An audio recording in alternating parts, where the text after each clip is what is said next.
Hi, I'm Mike Purdy of PresidentialHistory.com, and welcome to my Presidential History blog.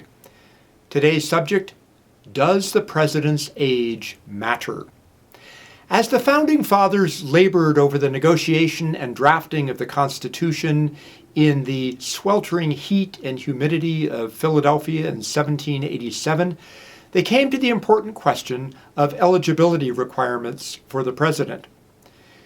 In an era where the average life expectancy of a white male was approximately 38 years old, they set 35 as the minimum age for the president. They wanted to ensure the president had some life experience. They did not set an upper limit. For the first half century of the Republic, Martin Van Buren was the youngest president, having taken the oath of office at the age of 54, and the oldest was 61-year-old Andrew Jackson. But in 1841, an even older man was inaugurated as president, 68-year-old William Henry Harrison.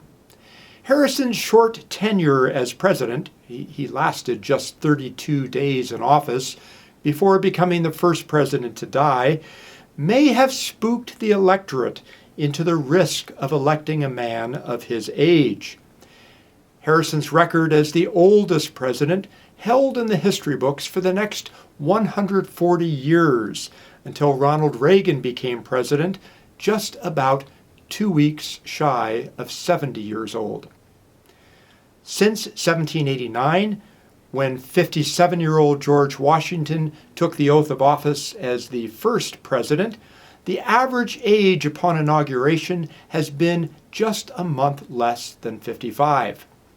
Theodore Roosevelt was the youngest man to assume the presidency, inheriting the office at age 42 upon the assassination of William McKinley in 1901.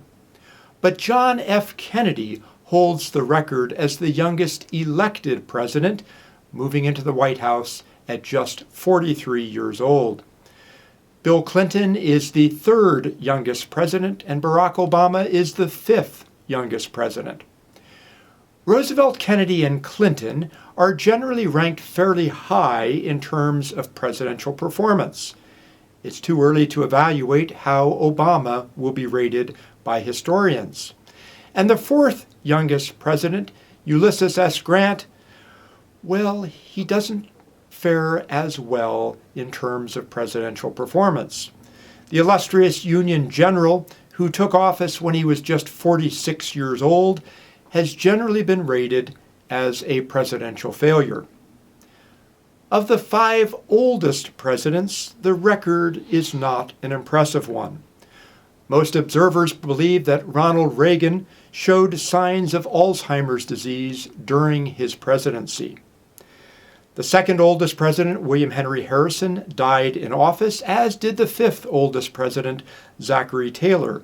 And the third oldest president, 65-year-old James Buchanan, despite his stellar government resume, is generally rated in many surveys of presidential performance as coming in dead last.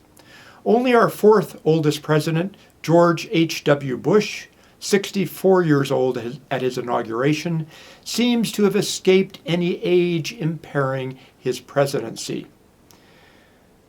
The President of the United States is on call 24/7 and must be available to weigh in on and direct national and international crises.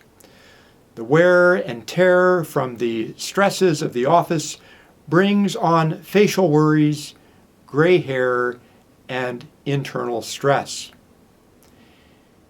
Age is one of the many considerations that citizens should evaluate in voting for president.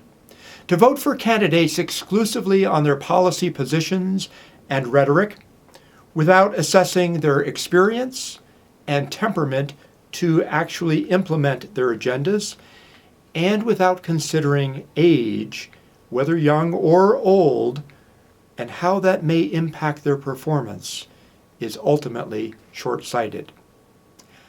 I'm Mike Purdy at PresidentialHistory.com. Thanks for watching.